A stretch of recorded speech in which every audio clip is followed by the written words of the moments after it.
बातमी आता जयंत पाटील यांच्या एका आवाहनाची। माझा वाढदिवस साजरा करू नका, कुठेही पोस्टर लावू नका, कार्यक्रम करू नका। जयंत पाटील यांनी कार्यकर्त्यांना हे आवाहन केलेलं आहे। ट्विटमधून त्यांनी हे आवाहन केलं। माझा वाढदिवस साजरा करू नका, कुठेही कार्यक्रम घेऊ नका, पोस्टर लावू नका, असं जयंत पाटील यांनी म्हटलंय। काही दिवसांपूर्वीच अजित पवार यांचं दुर्दैवी अपघाती निधन झालं आणि त्यानंतर माझा आता वाढदिवस साजरा करू नका असं आवाहन जयंत पाटील यांनी म्हटलंय। तर शरद पवार गटाचे नेते जयंत पाटील यांनी ट्विटमध्ये काय म्हटले पाहूयात सविस्तर। हसतमुख अजितदादा आपल्यामधून निघून गेले। अशा दुःखाच्या काळात आनंद साजरा करणं हे चुकीचं आहे। वाढदिवसाच्या शुभेच्छा स्वीकारणं ही उचित नाही।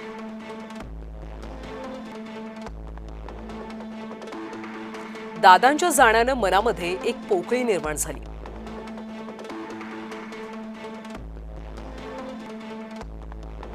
आजही हे वास्तव स्वीकारणं कठीण जात आहे। म्हणूनच माझी विनंती आहे, माझा वाढदिवस साजरा करू नका। जयंत पाटील यांनी कार्यकर्त्यांना हे आवाहन केले। कुठेही पोस्टर लावू नका, कार्यक्रम करू नका असं आवाहन जयंत पाटलांनी केलं।